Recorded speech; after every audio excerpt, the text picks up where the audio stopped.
Selamat pagi, salam sejahtera. Isu hangat pagi ini, milik siapakah balak ini? Berita sepenuhnya. Kalau tidak kerana media sosial, tidak ada siapa yang akan percaya dan yakin bahawa terdapat banjir balak di Pahang, khusus di Telemong Bentong. Kalau tidak kerana media sosial, tentu sahaja orang awam akan menelan bulat-bulat pengumuman Jabatan Perhutanan Negeri Pahang JPNP yang mengesahkan tiada sebarang aktiviti pembalakan sama ada secara sah atau haram di dalam hutan simpan Lentang Bentong. Mungkin orang awam akan telan sahaja hujah kejadian itu berpunca daripada kepala air di lokasi terbabit yang dikatakan bermula di hutan simpan Lentang susulan hujan lebat berterusan selama 3 hari antara 16 hingga 18 Disember tahun lalu. Akan tetapi, mujur ada media sosial, maka rakyat berani bertanya terang-terangan. Mujur juga ada media sosial, maka video banjir balak itu dapat dikongsikan oleh rakyat seluruh negara. Mujur sungguh ada media sosial, maka kita semua dapat melihat bagaimana banjir lumpur telah menghanyutkan sama ribuan batang kayu di Pekan Karak Bentong Pahang. Gambar dan video yang direkam oleh orang awam atau diambil oleh wartawan tular beredaran. Balak yang mengapung dalam banjir lumpur ini mengakibatkan kehancuran ratusan buah rumah di beberapa buah kampung dan dikatakan meragut 10 nyawa. Ada kanak-kanak yang terkorban malah. Sungguh menyayat hati melihat beg mainan yang ditemukan terbenam dalam lumpur bersama sisa balak. Foto oleh Farizul Hafiz Awang untuk NSTP malah patut menjadi foto unggul tahun 2021. Terakam rupa longgokan ribuan kayu kayan serta aneka serpihan kayu hutan yang menghalang aliran sungai Telemong dan ikut menjadikan bencana banjir besar pada 18 Disember lepas satu malapetaka menakutkan. Adun Sabai, Kamace Dorai Rajo dilaporkan menggesa agar ada penerangan bagaimana ribuan serpihan kayu boleh berada di sungai itu. Pertanyaan beliau, soalan saya adalah dari mana kayu-kayu balak dan serpihan di dalam sungai Telemong ini datang? Bagaimana boleh ada di sini? Pihak berwajib perlu menyiasat dan menjelaskan kebenaran ini kepada rakyat. Amiduddin Yahya, pengerusi pembela, ikut bertanya, persoalannya dari manakah balak-balak ini datang? Syarikat pembelakangan manakah yang terlibat? Nampaknya ini bukan aktiviti balak biasa-biasa, tetapi pembalakan mega yang tidak sengaja terlondeh dek kuasa Allah yang Maha Kuasa ini. Yang paling penting, agensi manakah yang bertanggung jawab membiarkan atau lagi teruk membenarkan keburukan ini berlaku? 2 orang ahli akademik ada jawaban untuk Amiduddin Yahya. Mungkin beliau tidak akan suka akan jawabannya. Jadi rakyat baik apa fahaman politik pun inginkan jawaban. Rakyat yang mujur ada media sosial dan tidak lagi mudah dibohongi telah bertanya, milik siapakah balak ini? Seandainya Sudirman masih hidup, Sudir tentu menyanyikan lagu dengan lirik seperti di atas. Allahyarham Sudir pun orang Pahang. Saksi dan mangsa banjir balak ini dilaporkan memberitahu kedahsyatan kejadian banjir balak tersebut. Misalnya, Abdul Ghani Taib menceritakan, dari rumah saya yang tidak jauh dari sungai, saya nampak kayu-kayu balak mulai menghempas jalan raya dan rumah-rumah sekitar Telemong.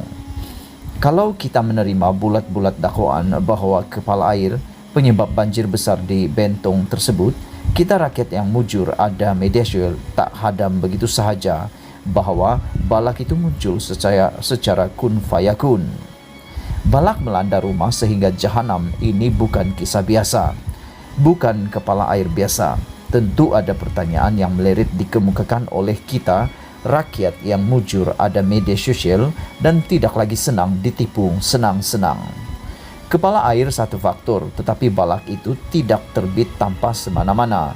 Kata pakar geologi dari Universiti Kebangsaan Malaysia UKM, Profesor Emeritus Datuk Dr. Ibrahim Komo, pembalakanlah penyebab penggodolan hutan yang kemudian menyebabkan pula hakisan tanah tinggi bersifat ekstrim dengan bukit serta tebing sungai mudah mengalami tanah runtuh. Profesor Ibrahim menyuarakan hal ini pada bulan Januari 2021. Banjir balak pula terjadi Desember 2021. Maka kita boleh lihat bagaimana nasihat pakar telah dipersetankan. Jadi, hujan lebat satu hal, balak satu hal. Jangan terpedaya dan syukurlah kita rakyat ada media sosial untuk tidak mudah dikekecauankan secara begitu sahaja. Bahkan sejak 2015, utusan Malaysia pernah membuat sorotan bahwa banjir di Karak Pahang antara lain disebabkan oleh aktiviti pembalakan. Dalam siasatan media tersebut, sejak tahun 1985 lagi, banjir lumpur dan balak telah menimpa rakyat tidak sudah-sudah. Untuk rekod, antara tahun tersebut, Pahang diperintah oleh Parti Barisan Nasional dengan UMNO sebagai teraji utama. Jadi kita bertanya lagi, milik siapakah balak ini? Pertanyaan Aminuddin Yahya, pengerusi pembela, ada pada penat lelah kajian dua orang ahli akademik. Untuk menjawab kemuskilan ini, rakyat yang acah bertanya, seperti Aminuddin boleh merujuk kepada perengganan dari buku tulisan Profesor Fadzila Majid Cook dengan tajuk The Challenge of Sustainable Forest Research Policy in Malaysia di halaman 98.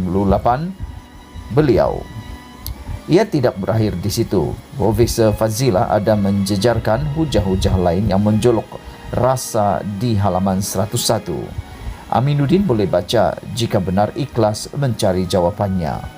Bahkan jika Aminuddin Yahya, orang kuat ISMA, tidak terhenti setakat itu dan rajin membaca lagi, dia akan menemukan pula karangan ilmiah Profesor J. Karti Rahambi, bekas pemegang kursi sejarah Asia di Universiti Malaya dan mengajar di Cambridge.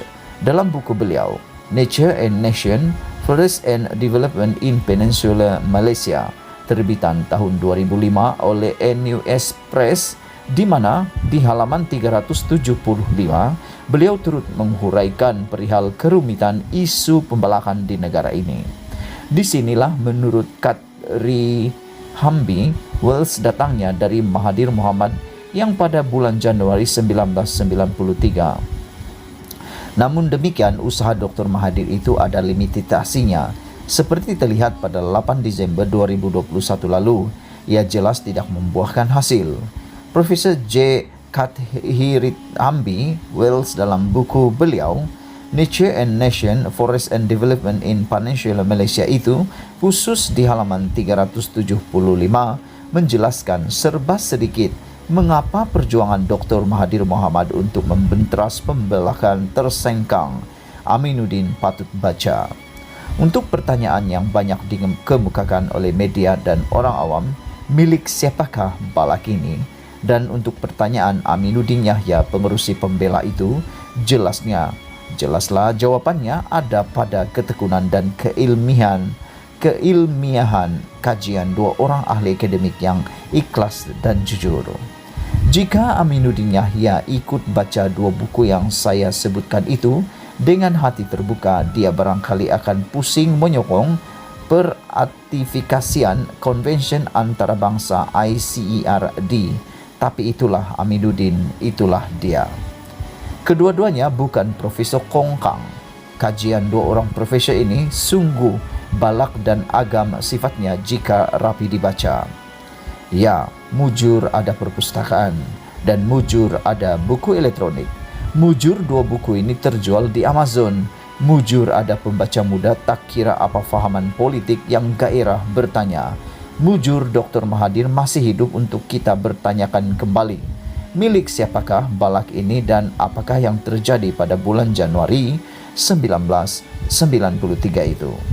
Mujur semua itu jika tidak pengumuman Jabatan Perhutanan Negeri Pahang JPNP yang mengesahkan tiada sebarang aktiviti pembalakan, sama ada secara sah atau haram di hutan simpan lentang Bentong, akan memadamkan kisah-kisah balak menghempas jalan dan kediaman. Kisah tragik balak melanda keluarga dua orang kanak-kanak yang sedang bercuti, kisah kematian. Mujur ada laman web, ada portal berita atas talian, dan ada media sosial. Maka rakyat boleh melakukan kajian sendiri. Mujur betullah ada TikTok, ada Facebook, ada Twitter, dan ada Instagram. Maka dapatlah video dan foto banjir balak yang demikian menjahanamkan itu dapat dikongsikan oleh rakyat seluruh negara. Syukur sungguh ada media sosial kita tidak senang-senang diperbodohkan lagi. Dipetik daripada Malaysia Kini, ditulis oleh Faisal Tehrani, pengarang dan fellow pengkaji di Institut Alam dan Tamadun Melayu Universiti Kebangsaan Malaysia UKM. Tulisan ini tidak semestinya mencerminkan pendirian Malaysia Kini. Sekian isu hangat petang ini. Jangan lupa tinggalkan komen anda, tekan butang subscribe dan kita jumpa lagi. Bye-bye.